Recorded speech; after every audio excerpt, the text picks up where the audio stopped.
자살은 예방할 수 있습니다. 누군가는 지금 이 순간 보이지 않는 마음의 출혈로 고통을 겪고 있습니다. 하지만 우리는 그 신호를 알아차릴 수 있고 때로는 단 한 번의 관심이 생명을 구할 수 있습니다. 오늘 우리는 자살은 예방할 수 있다는 사실을 함께 살펴보려 합니다. 자살은 갑작스러운 선택이 아닙니다. 많은 사람이 자살을 개인의 극한 선택이라며 막을 수 없다고 생각합니다. 하지만 이는 틀린 생각입니다. 자살은 충분히 예방 가능하며 우리 주변의 따뜻한 관심과 적절한 도움의 손길이 귀중한 생명을 구할 수 있습니다. 자살은 어느 날 갑자기 결심되는 행동이 아닙니다. 자살 충동은 우리 눈에 보이지 않을 뿐 교통사고 환자와 같은 응급상황, 마음의 출혈입니다.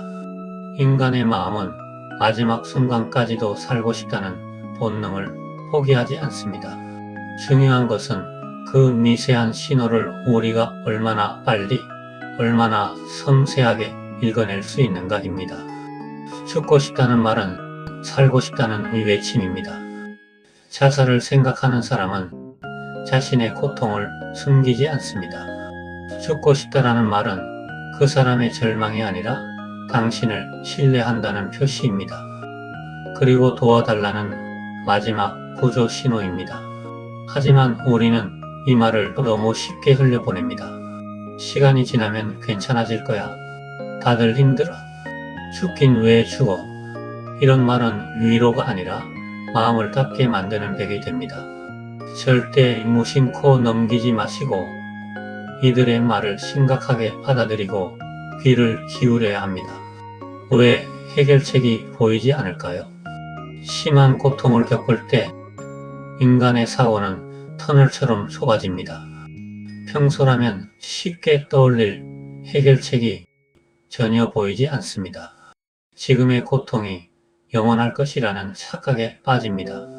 현재 느끼는 고통이 너무 크기 때문에 죽음이 모든 고통을 끝내줄 평화로 잘못 인식되는 것입니다. 이 상태에서는 힘내, 좀 더 버텨, 너보다 어려운 사람 많다, 죽긴 왜 죽어와 같은 말은 절대 비집고 들어갈 틈이 전혀 없습니다. 오히려 나는 이해받지 못한다는 외로움만 깊게 만듭니다. 이럴 때 조언이나 훈계는 독이 됩니다. 필요한 것은 충고가 아니라 곁에 있어주는 존재입니다. 강물에 뛰어들어 자살을 시도한 남자가 물 위로 떠내려가고 있었어요. 구조대원이 밧줄을 던졌지만 잡지 않았습니다. 그러나 권총을 겨누며 잡지 않으면 쏘겠다라고 말하자 즉시 밧줄을 잡았어요. 자살을 시도하면서도 마음 깊은 곳에서는 살고 싶다는 본능이 작용한 것이지요. 인간은 죽음의 문턱에서도 살고 싶은 본능을 가지고 있음을 보여주는 이야기이지요. 따라서 도움의 손길이 단 한 번만 닿아도 많은 사람이 다시 삶의 방향으로 돌아올 수 있습니다. 자살은 죽고 싶다는 것이 아니라 고통을 멈추고 싶다는 절박한 몸부림이기 때문입니다. 묵묵히 들어주기, 죽고 싶다는 사람을 설득하려 들지 마세요. 충고하거나 평가하거나 쓸데없는 소리 하지 말아라고 말하는 것은 절대 도움이 되지 않습니다. 가장 강력한 도움은 경청입니다. 말을 끊지 말고 평가하지 말고 아픈 마음을 모두 쏟아낼 수 있도록 그저 들으세요. 그리고 말해주세요. 이런 이야기 나한테 해줘서 고마워. 이 한마디는 고통을 나눔으로써 상대방의 마음의 짐을 조금이나마 덜어줍니다. 자살 충동은 보이지 않을 뿐 응급 상황입니다. 교통사고 환자와 다르지 않습니다.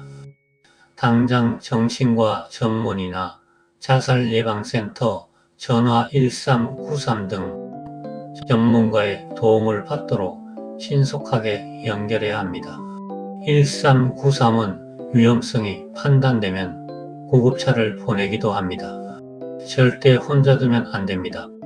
미국에서는 죽고 싶다는 사람을 혼자 돌려보내면 의료진이 법적 처벌을 받을 수 있을 정도로 응급의학적 위기로 간주합니다. 자살 상담 전화 역시 위험성이 있으면 곧바로 구급차를 보내고 도착할 때까지 전화를 끊지 않습니다.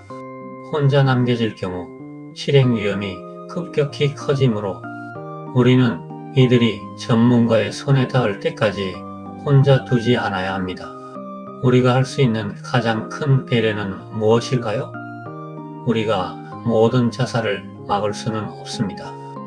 그러나 단 한 번의 진심 어린 경청과 신속한 연결만으로도 한 사람의 인생이 다시 시작될 수 있습니다. 고통은 일시적으로 우리의 마음을 덮는 파도일 뿐입니다. 어떤 파도도 영원히 계속될 수 없습니다. 파도가 사라질 때까지 누군가 곁에서 버텨주기만 해도 삶은 다시 다른 얼굴을 보여줍니다. 자살은 개인의 문제가 아니라 사회가 함께 귀 기울이면 막을 수 있는 마음의 응급 상황입니다. 가장 큰 예방책은 거창한 정책이 아니라 조용히 누군가의 이야기를 들어주는 태도, 그리고 혼자 두지 않는 책임감입니다. 우리는 서로의 빛이 될 수 있습니다. 당신의 작은 관심이 누군가의 삶을 지탱하는 가장 강력한 힘입니다. 들어주셔서 감사합니다.